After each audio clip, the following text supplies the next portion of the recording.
معزز سامعین کرام، محترم بھائیوں، بزرگوں، دوستوں، معززات ماؤں اور بیٹوں،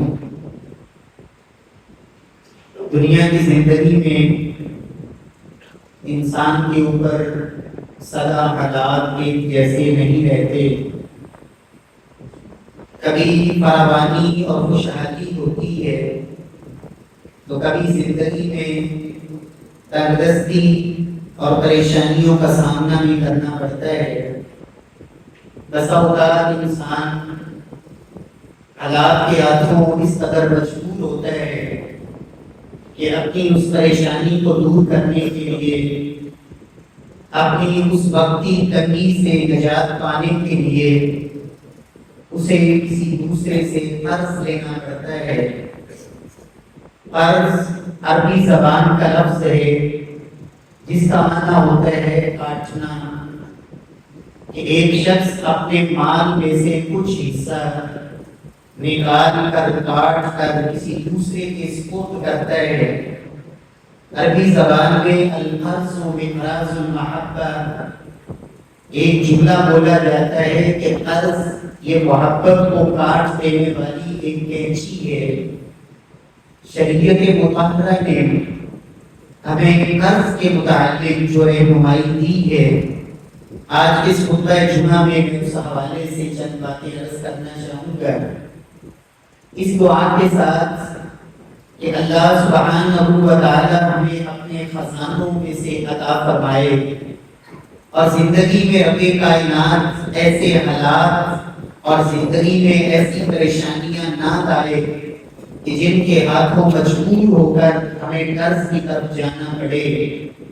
لیکن نبی صلی اللہ علیہ وسلم آپ کی تعلیم کیا ہے اور اللہ کے رسول کی اس حوالے سے دعائیں اللہ سے کیا ہیں؟ رسول اللہ صلی اللہ علیہ وسلم اپنے رب سے یہ دعا مانگا کرتے تھے کہ اے پروردگار، مجھے قرض کے بوجھ سے اللہ محفوظ فرمانا۔ مجھے اور آپ کو خلوص دل سے جب اللہ سے ہم اور کچھ مانگتے ہیں تو اپنی دعاؤں کے اندر یہ دعا شامل رکھنی چاہیے کہ اللہ زندگی میں مجھے قرض سے محفوظ فرمانا۔ سیدہ عائشہ صدیقہ فرماتی ہیں کہ اللہ کے نبی صلی اللہ علیہ وسلم یہ دعا مانگا کرتے، اللہم انی اعوذ بک من المأثم والمغرم۔ تشہد میں جب آپ بیٹھتے سلام پھیرنے سے پہلے جہاں اللہ کے نبی جہنم کے عذاب سے پناہ مانگتے، جہاں قبر کے عذاب سے رب کائنات سے آپ پناہ مانگتے، جہاں اس دنیا کا جو سب سے بڑا فتنہ ہے دجال کا فتنہ، آپ صلی اللہ علیہ وسلم اس دجال کے فتنے سے پناہ مانگتے، جہاں کائنات کے امام زندگی اور موت کے تمام فتنوں سے محفوظ رہنے کی اللہ سے دعا مانگتے، اللہم انی اعوذ بک من عذاب القبر واعوذ بک من عذاب جہنم واعوذ بک من فتنة المسیح الدجال واعوذ بک من فتنة المحیا والممات۔ وہاں اللہ کے نبی رب سے اس بات سے بھی پناہ مانگتے، اللہم انی اعوذ بک من المأثم والمغرم، اللہ مجھے گناہوں سے بھی محفوظ رکھنا، اور اے پروردگار مجھے قرض سے بھی اللہ اپنی حفاظت اور پناہ میں رکھنا۔ سیدنا انس رضی اللہ تعالی عنہ جو اللہ کے نبی کے خادم خاص ہیں، 10 سال اللہ کے نبی کی خدمت میں رہے، کہتے ہیں میں نے کثرت سے جو دعا اللہ کے نبی کو مانگتے سنا، اللہ کے نبی صلی اللہ علیہ وسلم رب سے ان چیزوں سے پناہ مانگتے، اللہم انی اعوذ بک من الہم والحزن والعجز والکسل والجبن والبخل وغلبۃ الدین وقہر الرجال۔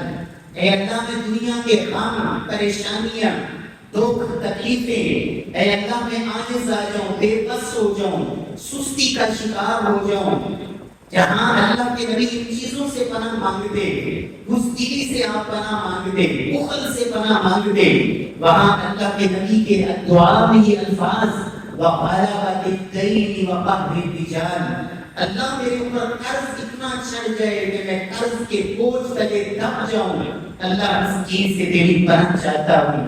تو پیارے بھائیو، اللہ رب العزت ہم سب کو اس قرض کی بوجھ سے اللہ محفوظ فرمائے۔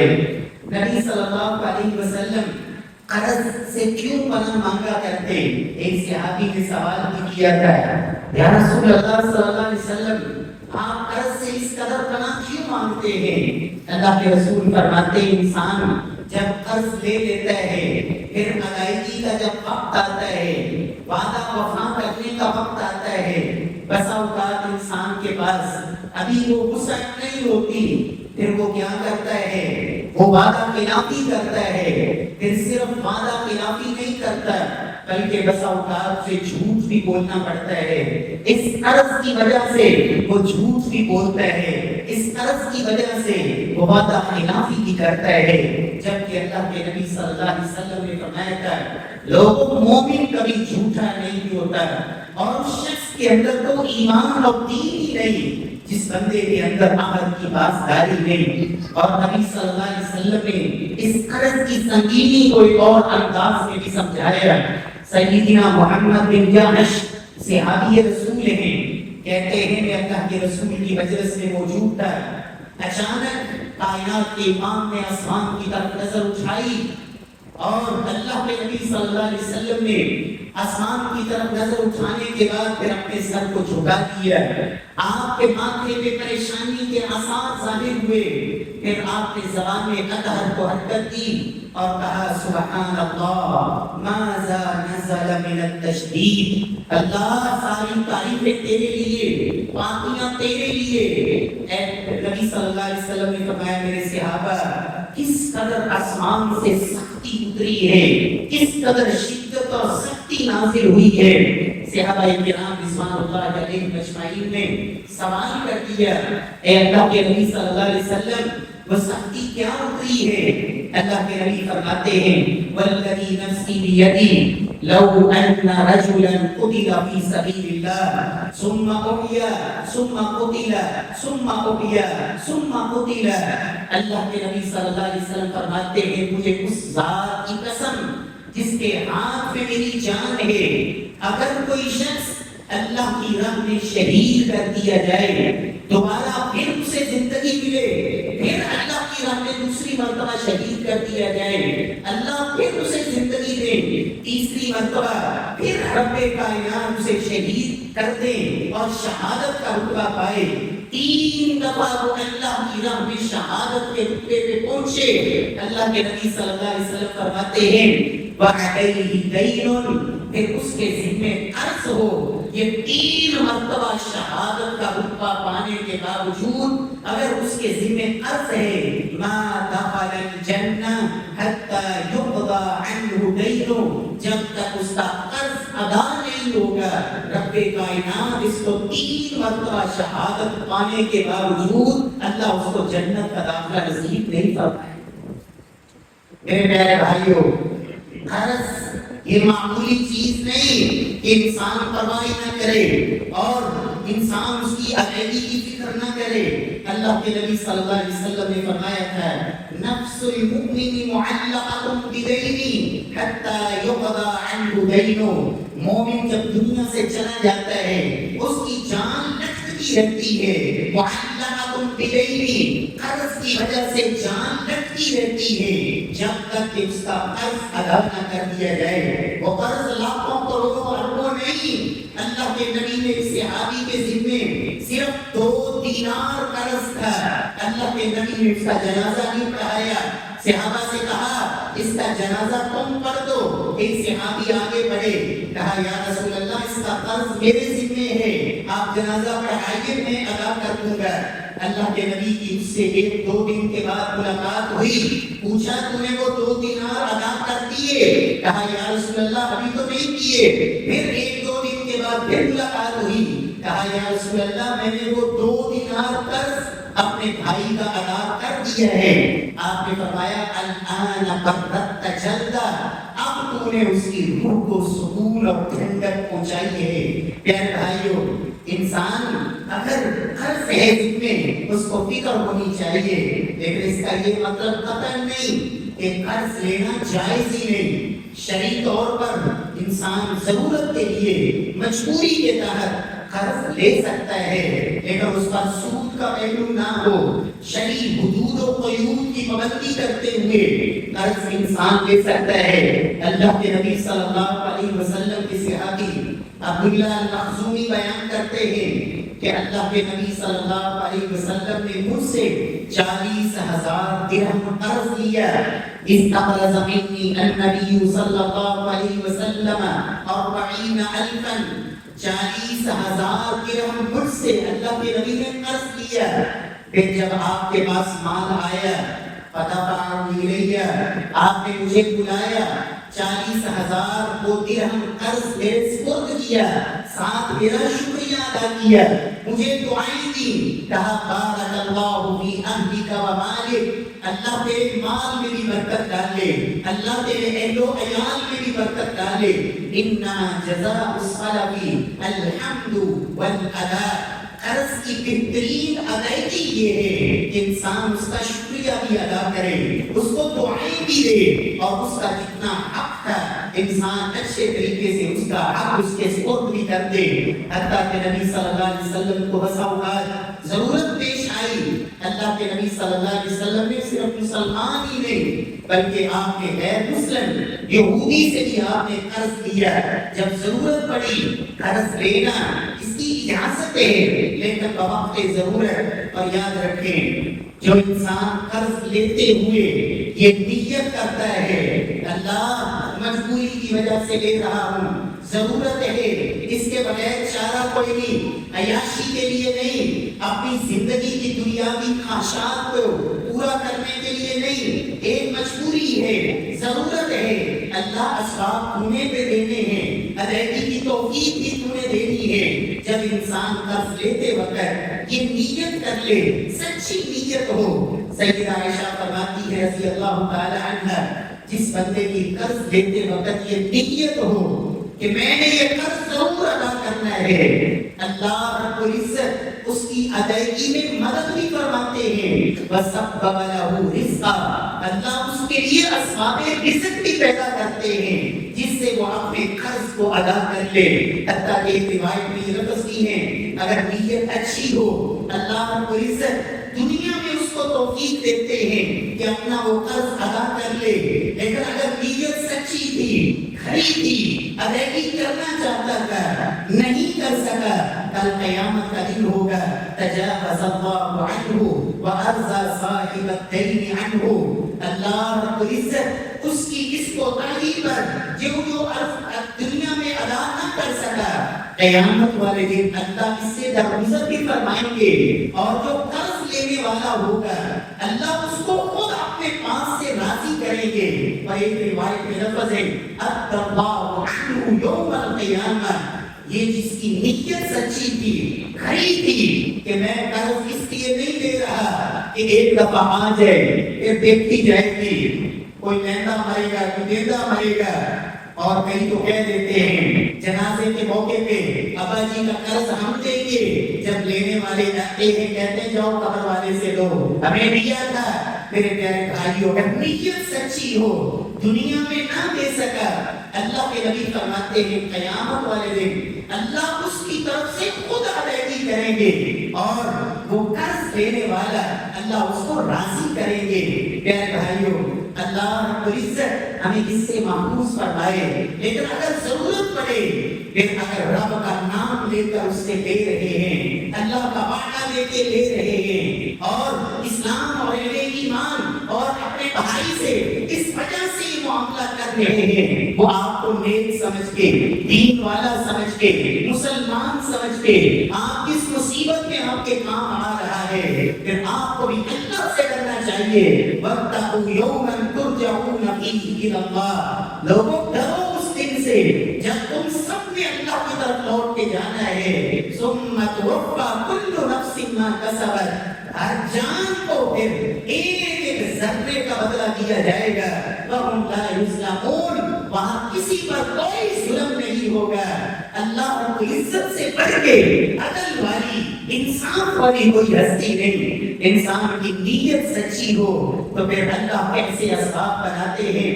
صحیح بخاری کا ایک بڑا معروف واقعہ ہے، یقین مانیں اگر یہ واقعہ اللہ کے قرآن کے بعد سب سے حدیث کی صحیح ترین کتاب صحیح بخاری میں نہ ہوتا اور اس کی صحت اس قدر یقینی نہ ہوتی، شاید کوئی اس پر یقین کرتا۔ سیدنا ابو ہریرہ کہتے ہیں بنی اسرائیل کا یہ واقعہ اللہ کے نبی فرماتے ہیں ایک شخص اپنے بھائی کے پاس گیا، اسے کہتا ہے مجھے ضرورت ہے، مجھے قرض چاہیے۔ کہا کتنا قرض چاہیے؟ کہا 1000 دینار مجھے قرض چاہیے۔ 1000 دینار آج کے دور میں سونا اس کی جو مالیت ہے 1000 دینار، جو اللہ کے نبی کے دور میں دینار چلتا تھا، اگر اس کا وزن نکالا جائے اور موجودہ گراموں کے اندر پھر ان کو کلو میں لایا جائے 4.25 کلو سونا بنتا ہے، 4.25 کلو گرام سونا۔ آپ اس کو گراموں میں لائیں، پھر اس کی قیمت موجودہ تقریباً کوئی 18.5 کروڑ روپیہ بنتا ہے۔ کتنا قرض اس نے مانگا؟ اس نے کہا اتنی شہداء، اچھا میں تمہیں قرض دیتا ہوں، میرے پاس گواہ لے کے آؤ۔ کہا کفا باللہ شہیدا، میرے پاس اللہ کی ذات کے علاوہ کوئی گواہ نہیں۔ کہا ٹھیک ہے، اللہ کو تم نے گواہ بنا لیا، اب میرے پاس کوئی ضامن لاؤ، اگر تم نہ دے سکے کوئی تمہاری ضمانت دے کہ واقعہ تم ادا کر دو گے، نہ دے سکا میں اس سے لے لوں۔ کہا کفا باللہ وکیلا، میرا ضامن بھی اللہ ہے اور میرا گواہ بھی اللہ ہے، اس کے علاوہ میرے پاس نہ کوئی گواہ ہے نہ کوئی ضامن ہے۔ کہا ٹھیک ہے، جس ہستی کو تم نے گواہ بنایا، جس ہستی کو تم نے ضامن بنایا، مجھے اس کی گواہی، اس کی ضمانت کافی ہے۔ یہ قرض لے کے چلا گیا، جب ادائیگی کا وقت آیا اس نے 1000 دینار لیے، سمندر کے کنارے آیا، کشتی کے انتظار میں کھڑا رہا، سارا دن انتظار کیا کہیں سے کشتی آئے، میں اس کشتی میں بیٹھوں اور جہاں سے قرض لیا تھا اس قرض دار کے سپرد کر کے آؤں، ادائیگی کر کے آؤں۔ سارا دن انتظار کیا لیکن کہیں سے کسی کشتی کا کوئی وجود نہیں۔ اس نے ایک لکڑی پکڑی، لکڑی کو کچھ حصہ چیرا، اس کے اندر 1000 دینار رکھے، 1 روپیہ لکھا اور تحریر اس لکڑی کے اندر ساتھ رکھی، اسے بند کیا اور سمندر میں پھینک دیا۔ ادھر وہ قرض لینے والا جو دن متعین تھا اس تاریخ اور اس دن کے مطابق وہ بھی آیا سمندر کے کنارے، انتظار کرنے لگا کہ آج اس شخص نے آنا ہے اور میرا قرض دینا ہے 1000 دینار۔ اس نے سارا دن انتظار کیا لیکن وہ نہیں آیا۔ جب یہ شام کو واپس پلٹنے لگا، ایک لکڑی ٹہتی ہوئی آئی، قریب پہنچی، کہا چلو یہ لکڑی اٹھاتا ہوں، گھر لے جاتا ہوں اور نہیں تو اسے چیر کے جلا کے کھانا بنائیں گے، گھر کی ضرورت پوری کریں گے۔ اس نے وہی لکڑی اٹھائی، کندھے پہ رکھی، گھر لے گیا۔ جب اس لکڑی کو چیرا تو کیا دیکھتا ہے کہ اس لکڑی کے اندر سے 1000 دینار، ساتھ وہ تحریر، وہ روپا کہ بھائی میں آیا تھا ادائیگی کے لیے لیکن کشتی نہیں ملی، میں اللہ کے سپرد کر کے جس کو ضامن بنایا تھا اس لکڑی کے اندر رکھ کے بھجوا رہا ہوں۔ اس نے وہ تحریر پڑھی، اللہ کا شکر ادا کیا کہ میرا قرض مل گیا۔ ادھر اس شخص نے اپنی کوشش نہیں چھوڑی، اس نے ہمت جاری رکھی، انتظار کیا۔ جب اس کو وہ موقع ملا اور کشتی ملی، یہ 1000 دینار لے کر کچھ ایام یا کچھ عرصے کے بعد یہ دوبارہ اس شخص تک پہنچا اور اسے جا کے کہتا ہے کہ بھائی میں نے کوشش کی تھی کہ میں تیرا یہ 1000 مقرر وقت پہ ادا کر دوں لیکن مجھے کشتی نہیں ملی، تو میں نے آج کشتی ملی، 1000 آپ کا لے کے آیا ہوں۔ وہ آگے سے کہتا ہے جس اللہ کو تم نے ضامن بنایا تھا، جس رب کو تم نے گواہ بنایا تھا اور جس رب کی ضمانت اور گواہی کے ساتھ تو نے وہ لکڑی کے سپرد کیے کہ 1000 دینار، اس رب نے وہ مجھ تک پہنچا دیے ہیں۔ میرے پیارے بھائیوں، نیت کا انسان کا بڑا عمل دخل ہے. اگر انسان کی نیت میں ہی فتور ہو، نیت میں ہی کھوٹ ہو کہ میں نے کون سا واپس کرنے ہیں، میں نے کون سا لینے ہیں، لیتے وقت ہی یہ نیت میں بگاڑ ہو، پھر رب کائنات کی مدد بھی ہٹ جاتی ہے اور سزائیں پھر اللہ کی طرف سے.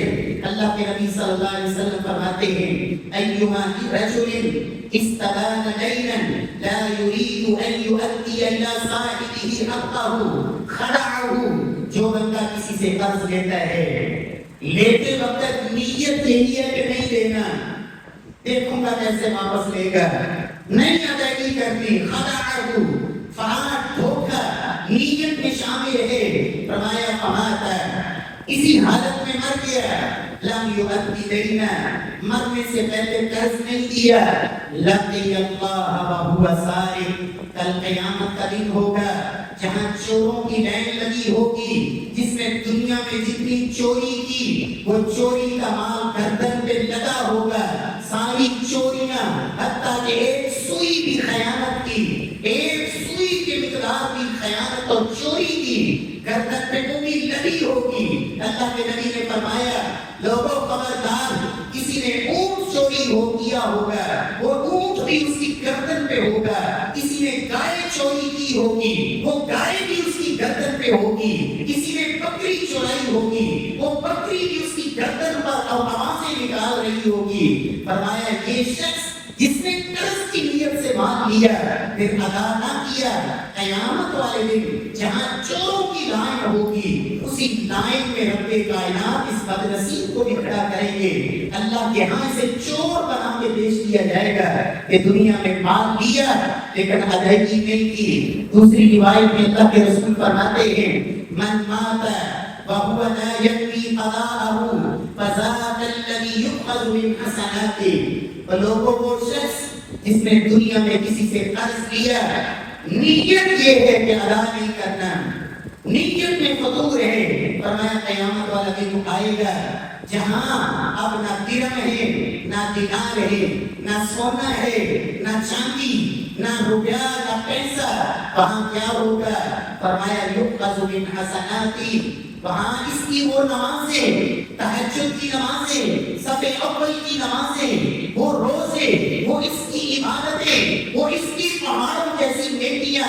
فرمایا دنیا میں جو عبادتیں کرتا رہا اور لوگوں سے قرض لے کر کھاتا رہا، قیامت والے دن اس کی ساری نیکیاں اللہ ان کو دیں گے جن کا دنیا میں قرض لے کر ان کو واپس نہیں کیا، حتیٰ وہ خالی ہاتھ رہ جائے گا. ساری نیکیاں لے کے دوسرے حق لینے والے.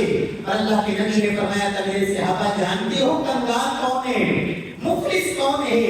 صحابہ نے کہا یا رسول اللہ ہم تو مفلس اسے سمجھتے ہیں جس کے پاس پیسے نہ ہوں، درہم و دینار نہ ہوں. فرمایا نہیں، میری امت کا مفلس وہ ہے قیامت والے دن نیکیاں لے کے آئے گا، پہاڑوں جیسی نیکیاں، لیکن لوگوں کے حقوق دبائے ہوئے، کسی کا مال کھایا، کسی پہ ظلم کیا، کسی کو تھپڑ مارا، کسی کو گالی دی. فرمایا یہ حقوق لینے والے اللہ اس کی نیکیاں ان کے حوالے کریں گے حتیٰ کہ حق لینے والے باقی، نیکیاں ختم ہو گئی. فرمایا پھر ان کے گناہ اس کے اوپر ڈالے جائیں گے، ثم طرح فی النار، پھر گھسیٹ کر جہنم میں پھینک دیا جائے گا.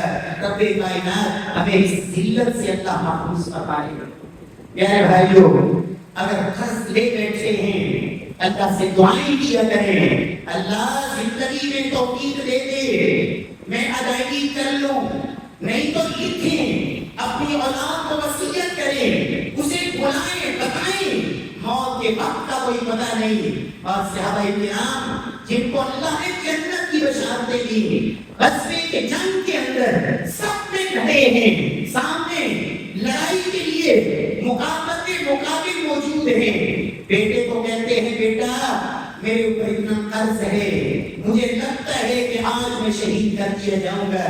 میرے بیٹے مجھ سے زیادہ میری اہل خانہ میں تم سے مجھے کوئی عزیز نہیں. میرے بیٹے میرے قرض کو تم نے ادا کرنا ہے. اگر قرض کی ادائیگی میں کبھی بھی پریشانی آئے میرے مولا سے مدد مانگنا، میرے مولا سے مدد مانگنا.